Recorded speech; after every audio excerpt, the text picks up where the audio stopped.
Hi, everyone. Thanks so much for joining this CNI briefing. I'm Matt Hayes, Managing Director of Technology from Sage.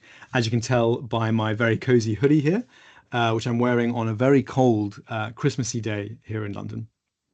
So today I would like to talk to you about a project between Sage Research Methods and Technology from Sage, where we've looked at how could we bring generative AI and large language models to bear in the process of designing and validating research methods to help students, early career researchers, and others make that process easier and to help them along their way, whilst also making sure that we mitigate many of the risks that there are in these generative AI tools. So to do that, I'm going to take you through a real world example. So I have a PhD in global citizenship education, and I'm going to show you how I might have used this tool as I was trying to create my research methods framework. So let's begin by the scope. Uh, if you've done research yourself, you'll know that one of the biggest challenges, particularly when you're first looking at research, whether you are doing it for your undergraduate or MA or PhD, it's refining your scope down to something that is achievable and that has a sufficiently narrow focus that you can really go deep into it. So what I'm going to show you here is the initiating query that I make to the Sage Research Methods AI Tutor, where I say, okay, I've just come back with a conversation with my PhD supervisor, and I've shared my initial thoughts on scope. And he said to me that that really does feel far too large. You should think about refining it. That's exactly what happened to me. I came in thinking that I was going to do research on global citizenship education right across the Middle East, looking at how it's integrated in English language curricula in state schools. So I'm going to put all of that information in to the Sage Research Methods AI Tutor, and let me show you the kind of responses that we get. So you can see I've put the query in. There are also preset workflows you can take. Now we're threading together a number of different expert AI agents to help answer this question. And you can see the answer come in now with some strategies on how to narrow your scope, focusing on specific contexts. So, for example, maybe not looking across the Middle East, but looking at one or two countries and other ideas. And I found this to be really impressive because it was immediately the sort of thing I had to do to refine my scope. You can see here we're also bringing in content from Sage Research Methods because we really believe that it's important that the user is encouraged to validate these thoughts from the AI tutor, and also because we know that it's not just about creating your research methods, you also need to be able to evidence it and to provide appropriate referencing. So all of this content coming in is from Sage Research Methods. And in that way, if you're joining this representing the library, we see this as helping ensure that the collection is being effectively used and that all of the resources you've invested in are being used by students and researchers.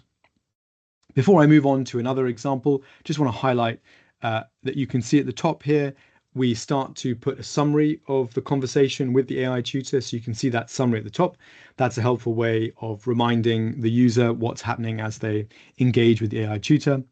We also have a number of different areas that we've divided the recommended resources into. So you can see those labels of comparative studies, educational research methodologies, and so on.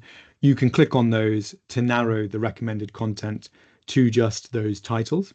And also you can see that you can bookmark content. And I'll show you the benefits of that later on. They help you essentially very easily then take those resources away with you to use for your further studies.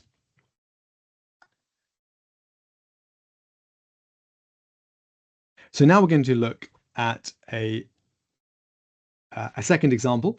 This one is around deciding the method. So we've got some good advice on refining the scope of the research in question, but now we need to think about methods. So again, let's go back to my PhD, a real world challenge that I had. So I've refined my scope as I did back in ancient history, refined it to looking at a single country in the Middle East, and that was what the AI tutor here also recommended. So I said, I'm going to look at UAE secondary schools as my context for the integration of global citizenship education. But what could I possibly look at in terms of my methods and my means of data collection? I'm thinking of analyzing English language textbooks in secondary schools. So let's ask the AI tutor what it thinks.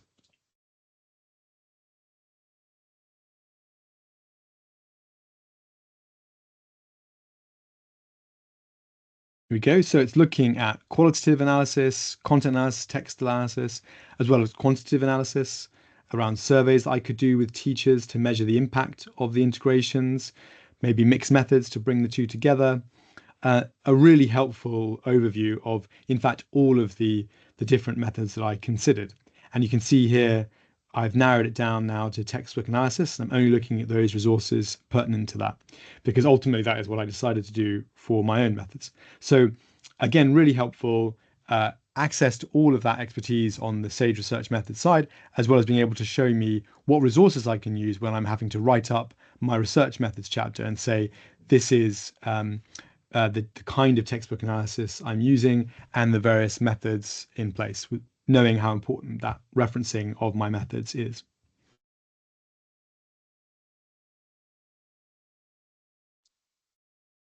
So now I just want to very quickly show you how we can preview these resources within the application as well. So I'm just going to play that.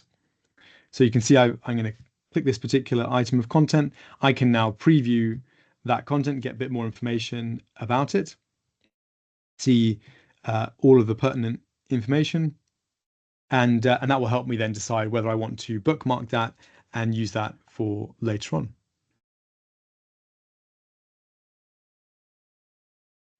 In terms of downloading resources as well, we put in place what we think is quite a neat way of doing that. So you can go back to your summary when you've finished your conversation and download all the resources that you've bookmarked as a bundle, so they're ready for you to read in full or to cite later on.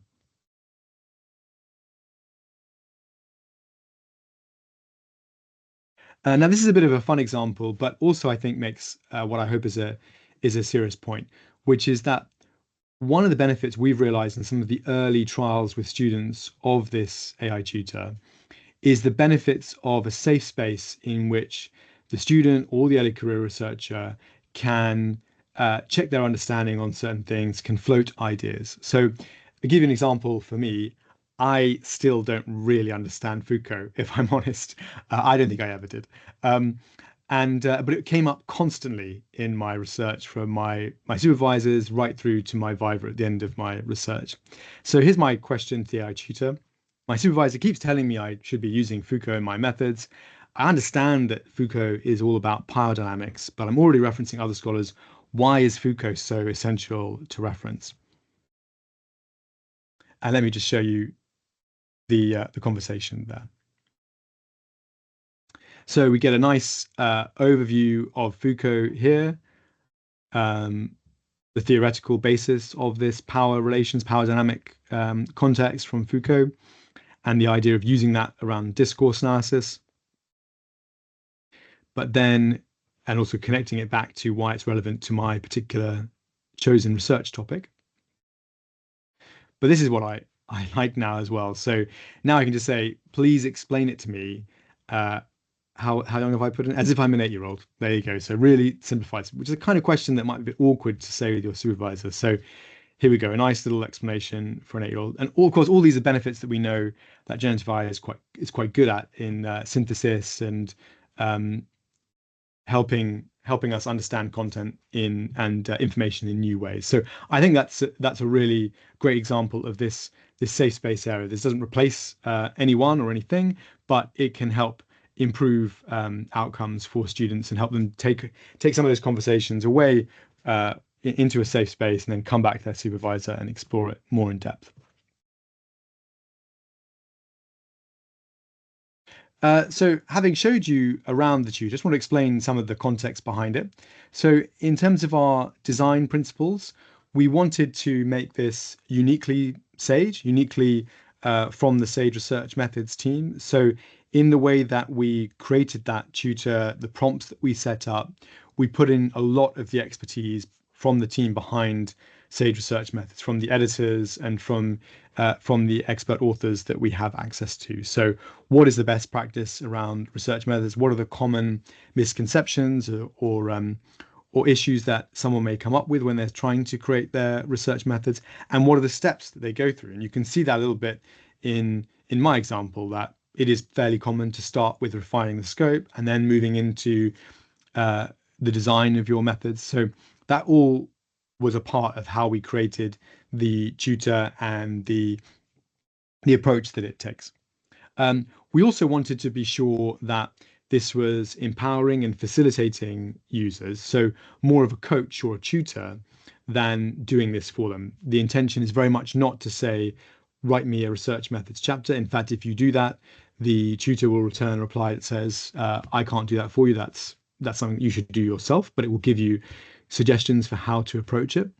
But also we wanted to be clear that none of the advice given is handed down from on high. I think there's definitely an issue with generative AI where it often tries to project itself as supremely confident, which in the context of research, social sciences or otherwise, is never a wise thing to do. So we tried to pare that back in the way in which the tutor delivers its recommendations. And in fact, you can see an example of that in some of our early iterations. One of the things that we initially thought of doing was helping users get some sense of how their research focus, whether it's the research questions or the methods, how that was looking so far. And we have this concept of giving some marks to it in different areas. What's the score that you might give this for the clarity around the hypothesis, around the focus and the manageability of this research task, its relevance, etc. And you can see that there with those scores.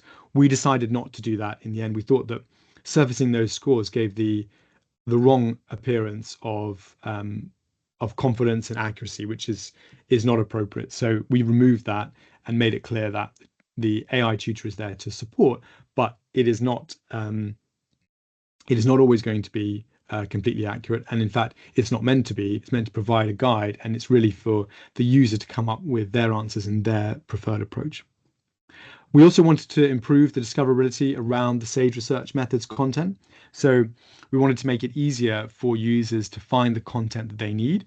And we found that by bringing in this chatbot, this tutor, that helped refine search terms to bring the most relevant content from Sage and ultimately improve the discoverability and the usage of that content. And then finally, safeguarding and guardrails. We put a number of these in place. I mentioned the ones around making sure that this is about empowering and facilitating, but we also made sure that if inappropriate questions come up, they are immediately cut off, as well as also looking at concepts around data privacy and other parts of the common research methods practice.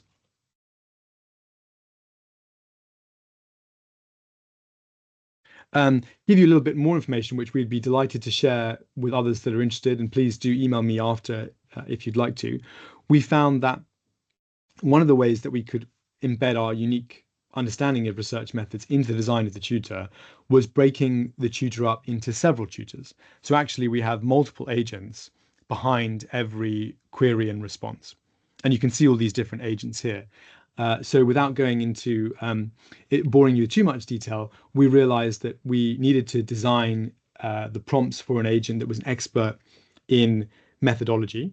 We also wanted to have an expert in ethics and data privacy.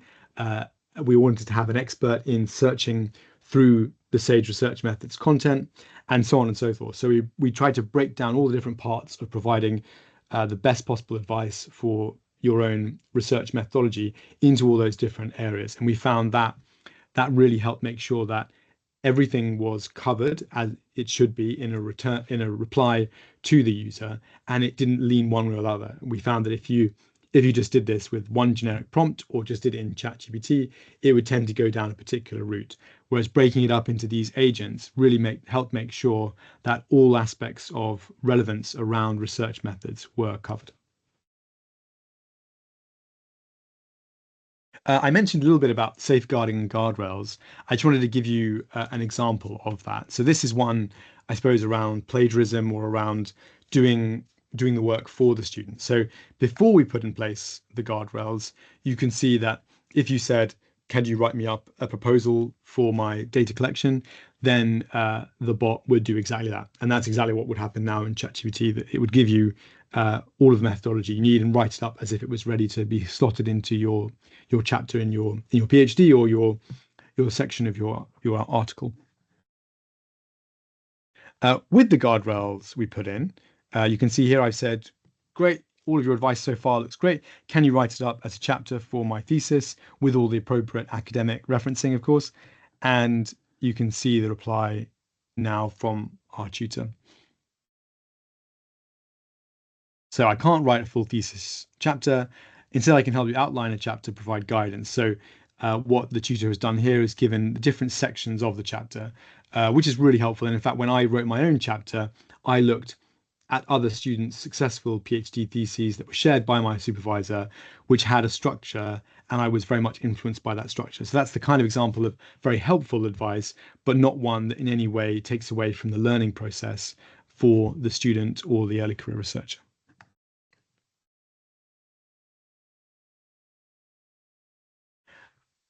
Well, thank you very much. If we were there, I would now turn it over to the floor for Q&A, but we're not. But I hope you enjoyed that.